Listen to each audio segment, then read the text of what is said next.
يعني ايه تزهير مورق في المانجا؟ تزهير مورق، كل التزهير اللي بيطلع متأخر بيطلع تزهير مورق. تزهير مورق يعني زي كده اهو، يعني بيطلع التزهير ومعاه حواليه شوية ورق اهو زي ما احنا شايفين. وقلنا لازم يا جماعة يكون عندي على الأقل 2 مادة فعالة ضد مرض البياض الدقيق. مرض البياض الدقيق اللي بيصيب شماريخ المانجا أو تزهير المانجا من أخطر الأمراض اللي بتدمر الشماريخ بتاعة المانجا. تبقى شاين أنت طول السنة بتقلم وبتسمد و وفي الآخر التزهير يسقط منك بسبب الإيه؟ مرض البياض الدقيق. طيب اللي قدامنا دي إيه؟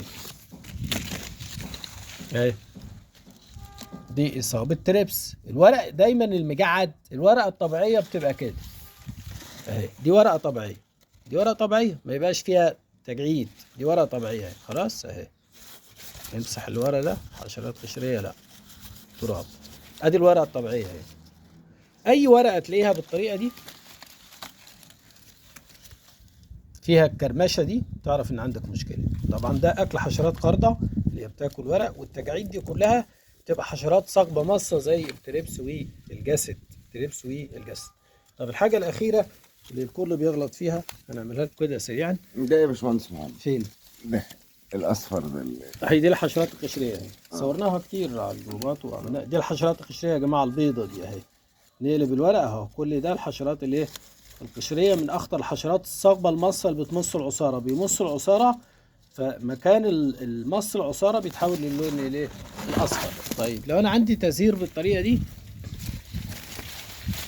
لو أنا عندي تزهير بالطريقة دي خلاص، والتزهير اكتمل وزي الفل، ولا قدر الله ان انا التزهير ده تساقط لاي سبب، حصل له تساقط لاي سبب. تزهير المانجا بيطلع من اول نص 2 لغايه اول 4 ممكن يطلع عندك تزهير، لان التغيرات المناخيه اللي حصلت دي خلت فيه دربكه، وحسب الصنف في اصناف مبكره ومتوسطه وفي متاخره في التزهير. لو انا عندي التزهير بالطريقه دي طلع واكتمل وحصل اصابه ببياض دي، والتزهير ده كله فرط، يعني ما عادش فيه حب، التزهير كله ايه؟ نزل على الارض، ما عملش عقد واخصاب وبيحب ايه؟ صغير. الكلام ده بيكون دخلنا خلاص في نص شهر 5، في نص شهر 5 مثلا. شايفين اللي انا ماسكه ده؟ البرج اللي انا ماسكه اللي عليه التزهير، البرج اللي عليه الايه؟ التزهير. هاجي تحت العقده بتاعته دي اهي، العقده اهي، واروح قاصص هنا بالمقص. خلاص اهو، جميل. يبقى التزهير اللي حصل له تساقط نتيجة أي مشكلة، نتيجة إنك ما بتغذيش كويس وحصل صراع على الأكل والتزهير سقط، أو حصل له تساقط نتيجة إصابة البياض الدقيقي اللي هي الشماريخ الزهرية دي، هاخد البرج اللي عليه التزهير، المنطقة دي كلها اسمها برج. خلاص المنطقة دي كلها اسمها إيه؟ اسمها برج. هاجي تحت العقدة بين كل برج والآخر، وادي عقدة تانية أهي في البرج اللي بعده. هاجي تحت العقدة اللي عليها إيه؟ أهو تحت البرج اللي حامل للشماريخ الزهرية، واروح اقص الايه؟ التزهير اللي ما حصلش عقد، يعني مش هيديني حب خلاص، التزهير كله باظ، اقص هنا واطهر بجلكونات واسيتات نحاس. القص اللي انا قصيته بدري ده في نص 5 او اول 6 هيطلع من تحت هنا من فوق الورق ده، هيطلع نمو خضري جديد من فوق الورق هنا. النمو الخضري الجديد ده هيشيل معاك طرح السنة اللي جاية، هيوصل لاكتمال الخصوبة، وهيشيل معاك طرح السنة اللي جاية. اللي احنا بنعمله ده من ضمن العمليات الفنية اللي بتخلي عدم تبادل في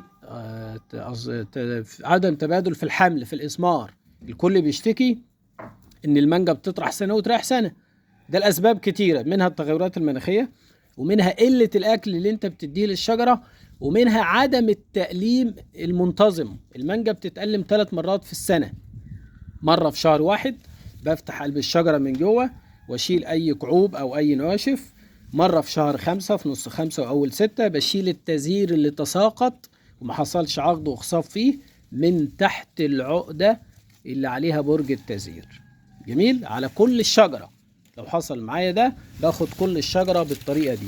اللي احنا ماسكينه ده امسك كده اصلا، اللي قدامنا ده اسمه كله كده من اول منطقة الاتصال من هنا ده كده اسمه ايه؟ اسمه طراح، كل ده اسمه طراح. الطراح اللي قدامنا ده اللي هو الفرع يعني. الطراح ده بينقسم لحاجة اسمها برج. كل عقدة من دول برج. ادي عقدة اهي، اهي برج. ادي عقدة تاني، ادي برج. ادي عقدة تالتة اهي، اهي برج. ادي ايه؟ برج. جميل. وادي خلاص كده السيادة القمية. فبيبقى التزهير عندي هنا. تساقط التزهير لأي سبب، هنزل على تحت العقدة بتاعته. في العقدة بتاعته اهي. خلاص. ادي العقدة اهي، ادي العقدة يا جماعة اهي. واروح قاصص ايه؟ قاصص هنا. يبقى انا قصيت التزهير اللي تساقط بالبرج اللي عليه كمان، عشان اطلع نموات جديدة بسرعة تشيل معايا، توصل للخصوبة وتشيل معايا طرح السنة اللي بعدها.